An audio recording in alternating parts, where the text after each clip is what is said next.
Can you give me like an 80/20 on like how to be a good health professional, like how to market myself? If I were, I'm not, but So you're saying like, how do I market myself if I'm a health professional? Is that the Mhm. question? Like what are just like the small things that are like quick improvements that you see? Yeah, I actually literally just wrote a newsletter that went out about this last week. Actually, you know what? 2 days ago, not even this last week. Basically, the five fundamentals. Because, like I said, I went through that own pain. So, like, I should preface this by saying, when I was working as a practitioner, I was responsible for getting patients and growing the practice.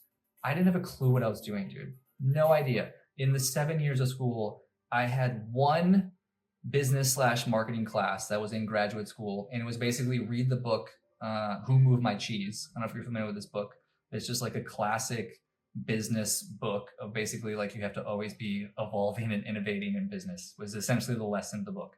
That was all the business and marketing lessons that I got when I was in college. And so when I became a practitioner, I had no idea what I was doing.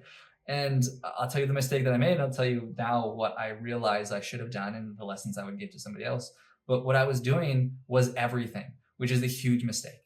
Is I was going to the networking events. I was trying to create content. I was sending cold emails. I was networking with local doctors. Even at one point, I went to, so we were connected to a hospital, and you could kind of like sneak into the doctor's area and go down there and kind of like mingle with the doctors in hopes that they would refer you more patients. And so I don't recommend anybody does that, but like I was literally trying everything to try to grow the practice. And that was literally the mistake. And this is the mistake that most people make, especially, I mean, depending upon where you're at in your business, but generally speaking, most health practitioners, that's where they make the mistake is they try to do everything and they wonder why nothing works. And the reason nothing works is because you got to think about it like a magnifying glass, is that you have to get it so focused and so dialed initially that you can literally burn a hole into the ground and start a fire, right? And so recommendation I would give to anybody is like, who's your ideal patient, customer, client? Step one.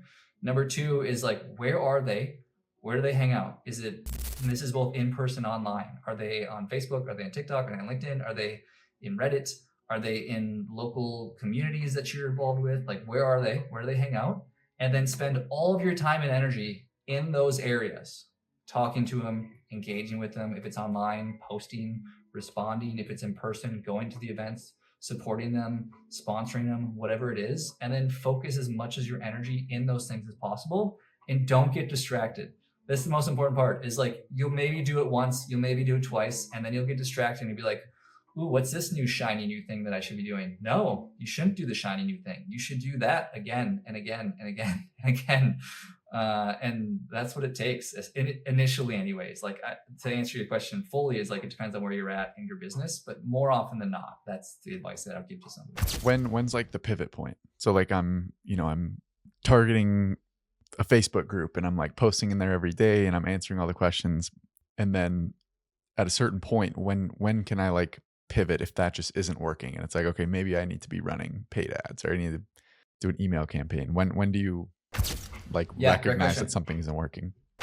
Yeah, great question. So first, it would be worth recognizing, is it not working because you're presenting the wrong message in front of the wrong audience?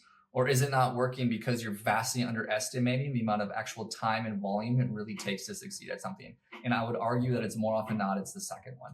Because I don't think there is a niche market that you can't build $1 million business with. And so until you're doing $1 million in your business, I would continue to hammer home on whatever audience it is that you're trying to connect with. Like I remember Gary Vaynerchuk, you know who he's talking about. I remember on like a post he did not that long ago where he was saying, he's like, there is not a topic that doesn't exist out there that people are interested in. For example, salt and pepper shaker collectors. That's a thing. Or mustard sandwich eaters, also a thing. So it's like there, there's so many audiences and opportunities out there, and if you just focus on delivering value to one of them, I've yet to see an industry where like you can't build a successful business around it. And I think the other thing people get tripped up on as well is thinking that it's they're too focused on the vanity metrics and not focused on the metrics that actually matter. So for example, let's say that you decided that your ideal audience is on, we'll say Instagram, and you kind of know like who the main people are in the space, and you're trying to connect with them, and you're maybe responding to their comments and sending messages and engaging in the community. And then like, oh, vanity metric, thank you.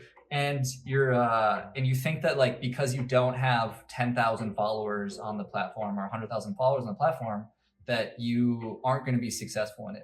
And that actually matters almost none. Like the best personal brands by far oftentimes have like a couple thousand followers, maybe not even 10,000 followers on their account, and they are making multi-million dollars within their businesses.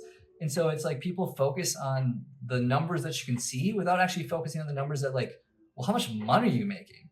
And like how many of these are actually converting to clients or customers or patients of yours? Like that is a far more important number to focus on than like how many likes you got on your recent post. Like if you posted something to such a specific audience, like I know there's one where it's like she does like she helps people with like medical codes for their practices or something like that.